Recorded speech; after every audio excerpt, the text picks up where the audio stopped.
Hello दोस्तों, इस video में मैं आपको बताऊंगा कीमोथेरेपी के 10 मुख्य साइड इफ़ेक्ट और हम इसमें टू द पॉइंट बात करेंगे। आपको इस वीडियो से आसानी से पता लग जाएगा कि कीमोथेरेपी के क्या क्या मेन साइड इफ़ेक्ट हैं। कीमोथेरेपी मतलब कैंसर का ट्रीटमेंट, हर बार बात करते हैं वही है। अच्छा, कीमोथेरेपी लगाने के बाद में जो कॉमन या जिसको मैं नंबर भी नहीं देना चाहूँगा वो है फटीग, मतलब थकान महसूस होती है पेशेंट को। ऐसे लगता है कुछ एनर्जी की कमी है, किसी में ज़्यादा किसी में कम हो सकती है, लेकिन थकान का हो गया। फिर आता है नंबर 2 पे नोजिया, वोमिटिंग, कॉन्स्टिपेशन, डायरिया। मतलब नंबर 2 पे जीआईटी से संबंधित है, जी घबराना और उल्टी होना। जी घबराने का जो चांस है वो काफ़ी ज़्यादा होते हैं, तो कीमोथेरेपी के बाद ज़्यादातर पेशेंटों में ये दिक्कत रहती है। हम इसकी दवाई साथ में देते हैं रोकने के लिए, अगर नहीं दें तो काफ़ी मरीजों में ये प्रॉब्लम आई। देने के बावजूद भी अच्छे भले पेशेंटों में जी घबराने की और किसी किसी में उल्टी की दिक्कत रहती है। इसके अलावा दस्त लगना या किसी में कब्जी होना, अलग अलग दवाइयों के अलग अलग हो सकते हैं, लेकिन ये साइड इफ़ेक्ट रहेंगे। फिर तीसरे नंबर की हम बात करें तो वो है माइलोसप्रेशन। माइलोसप्रेशन मतलब ब्लड कम बढ़ना। उसमें मेन क्या होता है, WBC और प्लेटलेट्स कम होती है। WBC जिसको हम टोटल ल्यूकोसाइट काउंट करते हैं, जो वाइट ब्लड सेल्स हैं वो, और प्लेटलेट, हीमोग्लोबिन पे असर कम पड़ता है। चौथी चीज़ हम कह सकते हैं कि हाइपर सेंसिटिविटी रिएक्शन। जब कीमोथेरेपी लगाते हैं तो उसकी वजह से एलर्जिक रिएक्शन या यूँ माने कि जैसे घबराहट होना, पसीना आना, इस तरह से महसूस होने लग जाता है मरीज को उसी टाइम जब इंजेक्शन का वो ड्रिप शुरू होते ही, कौन सी जिसमें कीमोथेरेपी का इंजेक्शन डाला है उस ड्रिप से। तो उस कीमोथेरेपी से पहले सामान्यतः हम प्री मेडिकेशन देते हैं जो एलर्जी कम करें और जो जिदोरा और उल्टी को कम करें। वो मेडिसिन पहले वाली फ्लूइड में लगता है, पहली बोतल में, उसके बाद में कीमोथेरेपी शुरू की जाती है ज़्यादातर कीमोथेरेपी के लिए। फिर 5वें नंबर पे हम एलोपेशिया बोल सकते हैं। एलोपेशिया मतलब सर के सारे बाल उड़ गए, है ना, एकदम। जैसे कीमोथेरेपी के किसी भी पेशेंट को जब दिखाया जाता है मीडिया में तो आप देखो उसके बाल एक भी नहीं होते। ऐसा नहीं है कि सभी कीमोथेरेपी में बाल उड़ते हैं, लेकिन ज़्यादातर कीमोथेरेपी में बाल उड़ जाते हैं। ये बाल वापस आ जाते हैं टाइम के साथ में।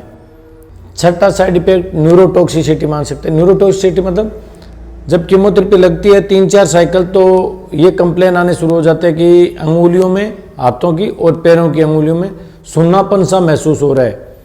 किसी में अगर ज़्यादा आती है साइड इफेक्ट इस तरह का तो कहते हैं कि चप्पल पहनते हैं तो चप्पल खुल जाती है, हमें पता ही नहीं चलता। ये न्यूरोटॉक्सिसिटी है। इसमें क्या नमनेस और पैरास्थेसिया और फिर जलने वाले ऐसे साइन आते हैं कि कुछ जलन सी हो रही है, ये भी टाइम के साथ में ठीक हो जाती है।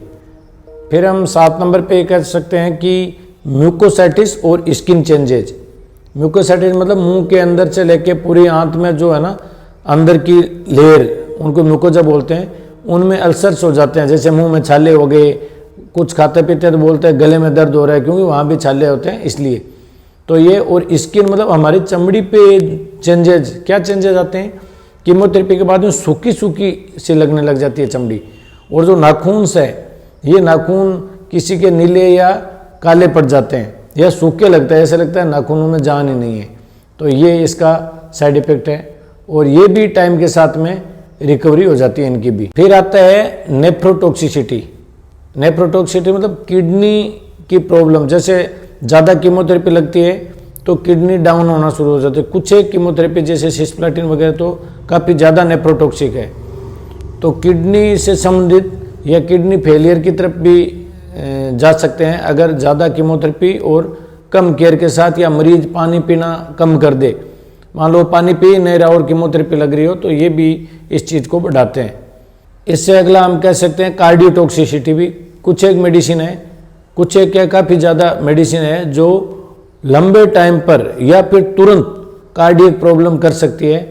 और अगर जो तुरंत करती है ना उसमें इस्चीमिया वगैरह होता है, और लंबे टाइम में फाइब्रोसिस या हार्ट की जो आउटपुट वाली पावर है वो कम कर देते हैं।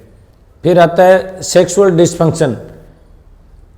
पेशेंट को कमजोरी महसूस होती है, इनफर्टिलिटी और लॉस ऑफ लिबिडो, ये प्रॉब्लम्स रहती हैं। तो दोस्तों ये थे कीमोथेरेपी के कॉमन साइड इफ़ेक्ट, और बहुत ही संक्षिप्त में इन साइड इफ़ेक्ट में कुछ होते हैं एक्यूट और थोड़े टाइम के लिए रहते हैं, थोड़े टाइम के बाद में वो ऑटोमेटिकली ठीक होने शुरू हो जाते हैं और टाइम के साथ साथ सब गायब हो जाते हैं। और कुछ एक होते हैं जो लॉन्ग टर्म के लिए साइड इफ़ेक्ट है, जो काफ़ी लंबे टाइम तक रहते हैं या परमानेंट साइड इफ़ेक्ट भी हो सकते हैं। इन जो मैंने साइड इफ़ेक्ट बताए, इनके अलावा भी बहुत सारे साइड इफ़ेक्ट होते हैं छोटे छोटे, लेकिन वो कॉमन नहीं है। वो किसी किसी कीमोथेरेपी में होता है, या जैसे मान लो 1000 में दिया तो 1 में 2 में हुआ, तो उनको इतना कॉमनली अपन 999 मरीजों को क्यों डराएं जब 1 में ही हो तो। और ये क्या है, बहुत कॉमन है, ये ज़्यादातर पेशेंटों में होता है। और थकान का तो ऐसा है कि हर पेशेंट ये कहता है मेरे को कुछ थकान है। अच्छा, इसमें मैं ये बात बताना चाहूँगा कि इन सब चीज़ों के साइड इफ़ेक्ट के लिए जो पॉसिबल है वो ट्रीटमेंट तो साथ में दिया जाता है, जो पॉसिबल नहीं है या टाइम के साथ क्यूरेबल है वो वैसे ठीक हो जाते हैं। इसके लिए अलग से आपको कुछ से मेडिसिन लेने की या विटामिन्स, आजकल ये कहते हैं ताकत की कोई दवाई दे दो, ये चीज़ें काम नहीं करती। आगे भी हम इस तरह की जानकारी आपके साथ शेयर करते रहेंगे, और आप इससे संबंधित जो भी हो क्वेश्चन पूछें। मेरे को जितना टाइम मिलता है मैं आपके इस चैनल पे ज़रूर जवाब देता हूँ, और मेरी ये कोशिश रहती है कि मैं हर क्वेश्चन का जवाब दूँ। बाकी टाइम लिमिटेशन और दूसरे वर्क्स अगर बढ़ जाते हैं तो कई बार ये मिस हो जाता है। धन्यवाद। आपको अगर वीडियो पसंद आया तो लाइक, शेयर और कमेंट जरूर करें, क्योंकि ज़्यादा से ज़्यादा लोगों तक पहुँचे तो लोगों को फ़ायदा हो।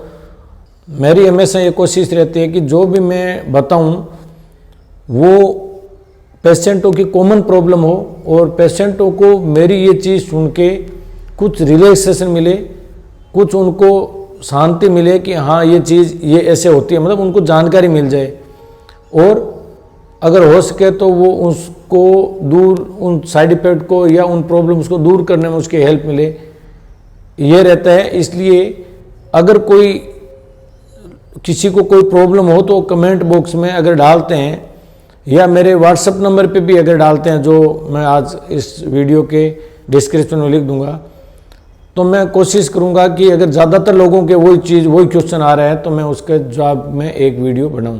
क्योंकि 1-2 अगर कंटेंट के वो इस तरह के आते हैं क्वेश्चन तो बनाना मुश्किल होता है, इसका मतलब उसकी डिमांड कम है। हमारा मकसद होता है कि बहुत सारे लोगों को एक साथ में वो फ़ायदा मिल सके। धन्यवाद।